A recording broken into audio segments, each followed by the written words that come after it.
Assalamualaikum warahmatullahi wabarakatuh. Izin memperkenalkan diri, nama saya Novia Fitri Rahmadi dengan NPM 2313041 dari kelas 5A program studi Pendidikan Bahasa dan Sastra Indonesia dalam mata kuliah Micro Teaching.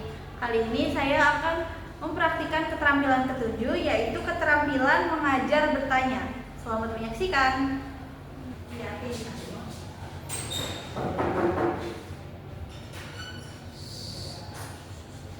Assalamualaikum anak-anak. Waalaikumsalam Ibu. Gimana nih kabarnya pada pagi hari ini? Alhamdulillah baik Ibu. Baik, udah siap belajar? Sudah. Siap belajar? Ayo kita berdoa dulu. Ketua kelas saya pimpin ya. Siap Ibu. Semuanya siap. Berdoa mulai. Berdoa selesai. Beri salam. Assalamualaikum warahmatullahi wabarakatuh.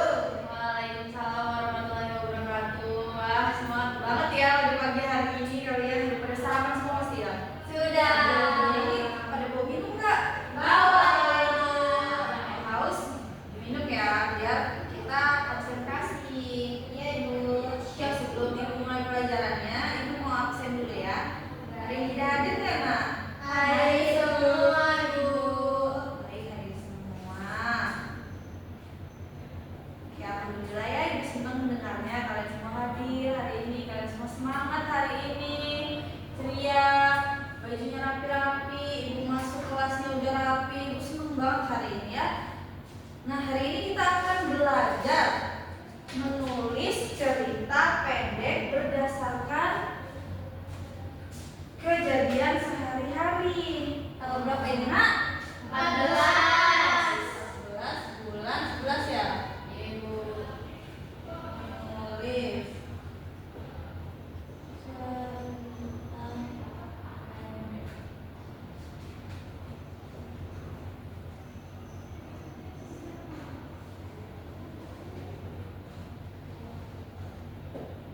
Ibu yang bawa nggak kebaca. Ibu bacakan aja ya. Ini menulis cerita pendek berdasarkan kejadian sehari-hari. Ini spidolnya udah mau habis ya, Nak, ya? Iya Bu. Oke. Tapi sebelum kita mulai, ibu mau tanya dulu nih sama kalian. Siapa di antara kalian yang suka bercerita tentang kejadian di rumah atau di sekolah? Saya Bu. Suka Bu. Iya, Bella. Gimana? Saya Bu kadang suka cerita ke teman tentang kejadian lucu di rumah. Wah, bagus Bella. Nah, cerita-cerita yang kayak Bella omongin tadi itu bisa kalian ubah menjadi sebuah cerita pendek. Menurut kalian cerita pendek itu apa sih? Kan kemarin kita udah belajar cerita pendek ya? Saya Bu. Cerita pendek itu merupakan cerita yang nggak terlalu panjang Bu. Biasanya cuma kayak tentang satu kejadian aja Bu. Nah, tepat sekali Saneha. Jadi cerita pendek atau cerpen itu adalah karya fiksi yang berfokus pada satu peristiwa utama dan hanya memiliki sedikit tokoh. Biasanya cerpen itu menggambarkan kejadian sederhana gitu, tapi dalam cerpen itu ada pesan dan amanat di dalamnya. Bu, ya, jadi kan? Jadi kita bisa nulis tentang kejadian yang benar yang pernah kita alami ya Bu. Iya, betul sekali, Nak. Jadi hari ini kalian akan belajar menulis cerita pendek berdasarkan pengalaman kejadian sehari-hari jadi kalian ya. Misalnya pengalaman terlambat ke sekolah, kehilangan barang, atau kadang kalau kalian punya pengalaman pernah berantem sama teman tapi akhirnya balikan lagi, itu bisa ditulis jadi cerita pendek. Bu kalau ini pacaran dan balikan yang mau balikan. Itu nggak bisa, Nak, jadikan cerita pendek. Katanya Bella mau balikan. Sama siapa loh, Nak? Kan masih kecil. Ya udah, masih SMP, kalau udah pacaran sih. Ya SD udah pacaran. Nggak ada Bu itu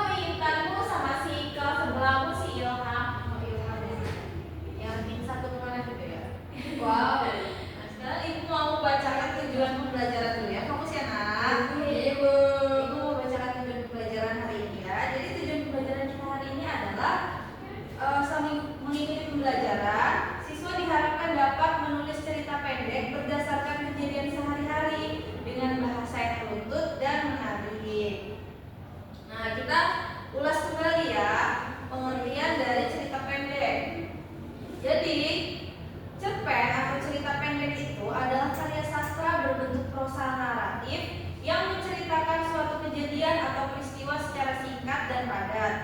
Panjang ceritanya itu biasanya kurang dari 10.000 kata. Kalian masih punya catatan ya kan? Iya, masih Bu. Nah, lanjut ke ciri-ciri cerpen ya. Ciri-ciri cerpen itu yang pertama, ceritanya singkat dan padat. Yang kedua, fokus satu tokoh utama. Yang ketiga, satu peristiwa penting dan tokoh dan latarnya terbatas. Nah, sekarang ibu mau tanya ke kalian satu persatu. Coba kalian pikirkan dulu pengalaman apa yang paling berkesan buat kalian. Nah, Bella, kejadian apa yang paling kamu ingat dan ingin kamu tulis?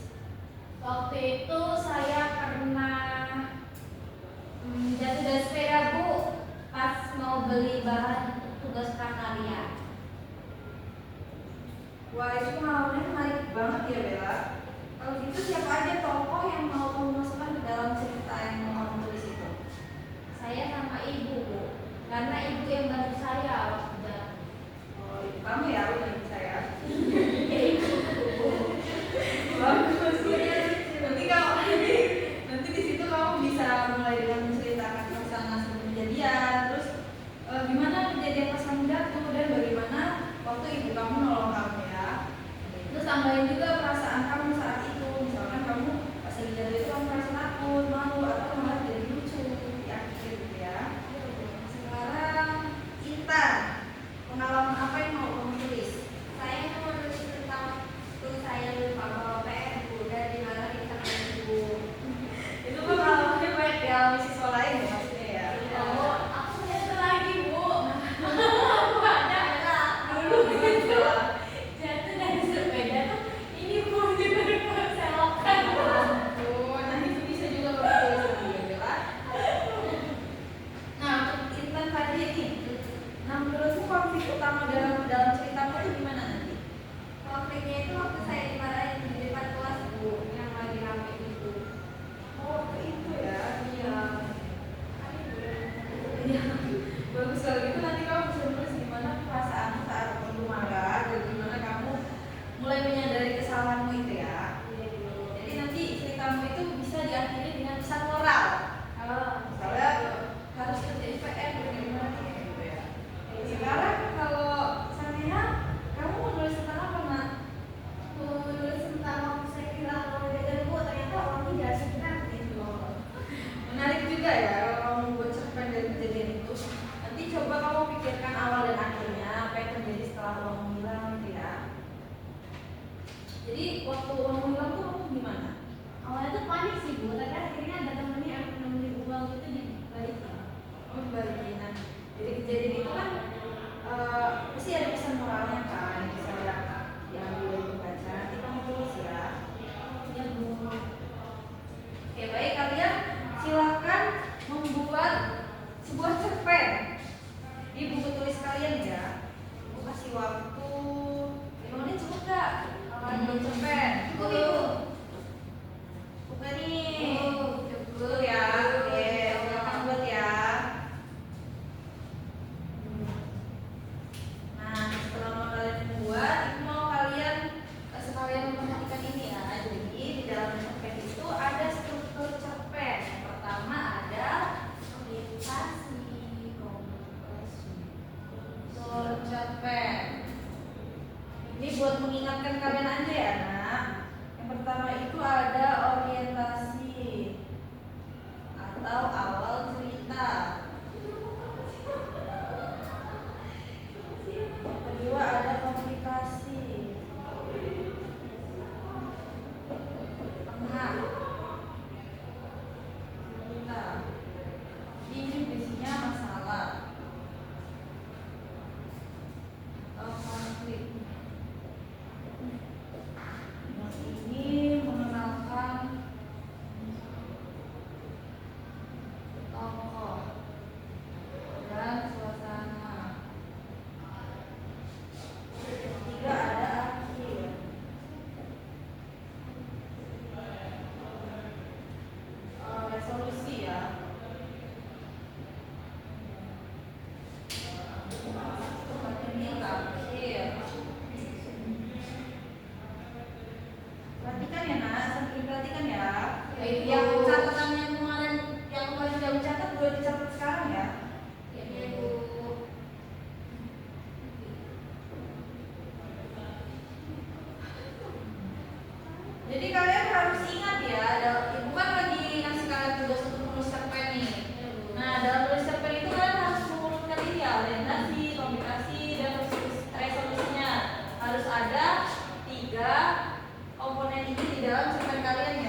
udara pagi yang sejuk. Jalanan masih sepi, hanya ada beberapa orang lewat membawa belanjaan. Namun entah kenapa, pada sepedaku terasa oleng. Dalam hitungan detik, aku terjatuh ke sisi jalan. Sakit di lutut membuatku meringis. Aku menatap kananku yang sobek sedikit dan tangan kiriku lecet. Air mataku hampir menetes. Bukan hanya karena sakit, tapi juga karena malu. Beberapa orang sempat menoleh, tapi aku buru-buru bangkit dan menuntut sepedaku pelan-pelan pulang. Sampai di rumah, ibu langsung menghampiriku. Ya ampun, Alia, kamu jatuh, katanya sambil membawa kotak P3K. Aku mengangguk pelan. Ya bu, tadi rodanya selip. Ibu tersenyum lembut. Gak apa-apa, namanya juga belajar. Yang penting kamu hati-hati ya. Saat ibu mengoleskan anak obat, aku menyadari sesuatu. Aku memang bisa jatuh, tapi ibu selalu ada untuk menolong dan menenangkan. Ada hidup juga seperti itu. Meski kita jatuh, selalu ada seseorang yang siap membantu kita berdiri lagi.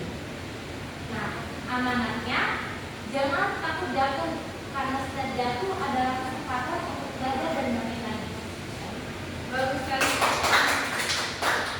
Bagus sekali Bella, ceritanya sudah runtuh sesuai dengan struktur cerpen, kemudian juga ada amanatnya ya tadi diatur ya. Gitu. Nah sekarang ibu mau tanya nih menurut Bella, coba Bella sebutkan nih di dalam cerpen yang Bella buat tadi bagian mana yang termasuk orientasi? Bagian waktu aku diceritakan sedang naik sepeda bu. Iya betul sekali. Itu di awal ya. Iya bu. Nah di situ kan kamu mengenalkan tokoh utama yaitu kamu. Terus di situ juga kamu ada menunjukkan suasana kan. Nah sekarang siapa nih Intan? Coba silakan menunjukkan ya. Terima kasih ya.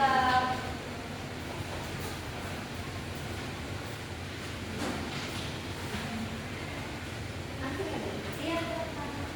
Di sini saya akan membacakan cerpen dengan judul Lupa yang Berarti.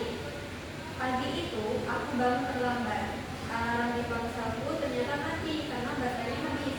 Aku langsung panik, mengambil seragam, menyisir rambut secepat mungkin, lalu berlari ke sekolah tanpa sempat memeriksa isi tas. Sesampainya di kelas, Bu Lestari sudah berdiri di depan pintu papan tulis. Anak-anak, kumpulkan PR bahasa Indonesia minggu lalu, katanya. Aku langsung menunduk. Astaga, buku tugasku tertinggal di rumah. Aku mencari-cari alasan, tapi mulutku kaku. Rani, mana PR kamu? Tanya Bu Lestari sambil menatapku lembut tapi tegas. Saya lupa bawa bu, jawabku pelan. Bu Lestari menghela nafas. Baik, lain-kali lebih hati-hati ya. Ibu tidak marah, tapi ibu ingin kamu belajar tanggung jawab. Sepanjang pelajaran, aku merasa bersalah. Selesai kelas, aku menulis ulang tugas itu dengan sungguh-sungguh. Dan besoknya, aku serahkan langsung ke Bu Lestari. Terima kasih Bu, saya sudah menulis ulang, aku. Bu Lestari tersenyum. Nah, ini baru namanya belajar dari kesalahan.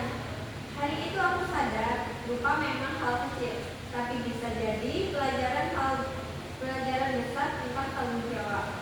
Amanatnya, setiap kesalahan bisa menjadi pelajaran berharga jika kita mau memperbaikinya. Nah, Intan ini sudah bagus ya dalam menulis cerpen. Dia sudah menggunakan bahasa yang jujur, juga bahasa yang menarik. Karena ibu ingat kejadian waktu itu ya. Nah, menurut Intan nih, bagian mana yang termasuk konflik atau komplikasi dalam cerita kamu? Waktu saya dimarahi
moralnya juga ya. Nah jadi si lucu sama ceritanya Sanina tadi ya. Nah jadi sekarang ibu mau tanya lagi. Dari ketiga cerita kalian tadi, kalian udah dengar kan cerita satu sama lain? Nah apa amanat atau pesan moral yang bisa kalian ambil dari semua cerita tadi? Kalau aku jujur dan peduli sama teman gue. Ya, Belajar dari kesalahan dulu. ya kalau Bella? Kalau jatuh jangan menyerah dulu. Nah, ya itu luar biasa. Jadi itulah inti dari menulis cerpen. Nah, jadi itulah inti dari menulis cerpen dalam kehidupan sehari-hari. Sederhana tapi penuh makna. Nah, ibu senang kalian tuh udah bisa menghubungkan pengalaman pribadi dengan nilai-nilai positif di dalamnya. Nah, jadi ini tuh udah sesuai dengan langkah-langkah menulis cerpen yang kemarin.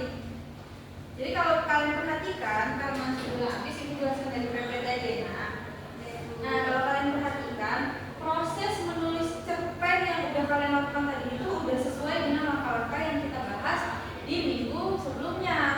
Jadi yang pertama itu menentukan tema dan tokoh. Tadi kan ibu udah nanya sama kalian, kamu mau nulis tentang apa Bella? Kamu nulis tentang apa Sanina? Kamu nulis tentang apa Intan? Nah, itu termasuk dalam menentukan tema dari pengalaman kalian sendiri. Yang kedua, susunan alur cerita yang jelas. Jadi kalian tuh udah menulis alur awal, tengah, akhir dengan bagus. Terus kalian juga udah bisa menentukan tokoh dan konfliknya. Kalian juga bisa menulis dengan bahasa yang baik, jujur dan menarik. Ketiga, yang terakhir itu kalian juga sudah memberikan pesan moral di bagian akhirnya. Jadi kalian sudah melakukan semuanya dengan baik. Hanya perlu lebih banyak latihan lagi agar ceritanya makin hidup lagi ya nak. Nah, dari ketiga cerita kalian nih, kira-kira apa kesamaan yang kalian temukan? Silakan Intan. Dan ini Bu, semuanya punya pesan moral di akhir. Kalau aku Bu, Bella? semuanya tentang kejadian sehari-hari Bu. Nah, bagus. Jadi bisa kita simpulkan ya bahwa cerita pendek ini bisa berasal dari pengalaman nyata yang sederhana, asal kita bisa mengolahnya menjadi menarik. Baik anak, hari ini kita sudah belajar menulis cerita pendek berdasarkan kejadian sehari-hari kan? Nah, kalian juga sudah belajar menentukan tokoh, alur, konflik, dan amanat cerita. Jadi untuk tugas di rumah, silakan lanjutkan cerita kalian itu. Kembangkan lagi menjadi 3-4 paragraf dan beri judul yang menarik ya. Nanti kita akan bahas bersama di minggu selanjutnya. Bu, kalau aku menurut si Ali aku Tidak apa-apa. Yang menarik. ya udah bagus sama Ali Bu. Ini sama Ali ya.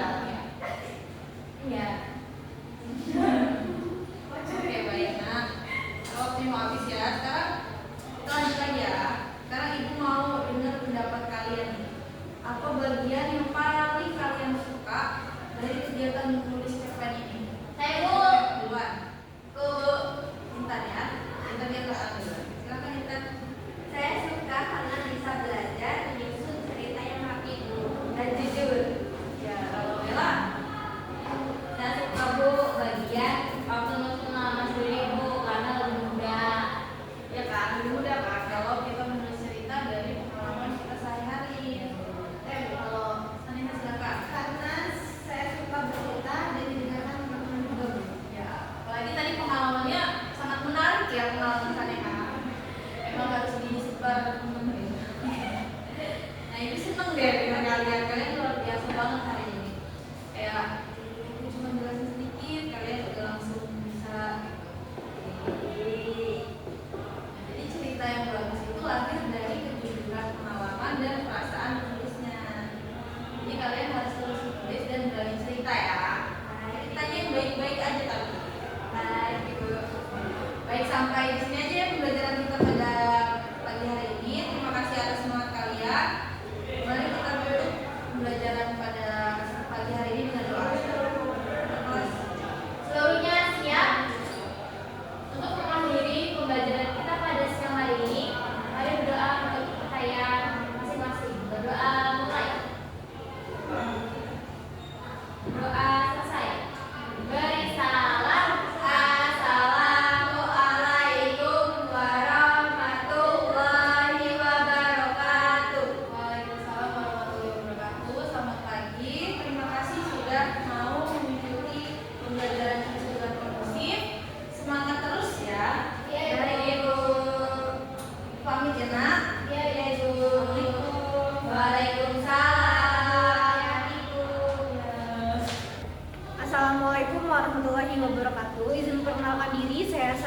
Puspitasari dengan NPM 2313041065 dari calon guru Novia Fitri Rahmadi dengan topik menulis cerpen.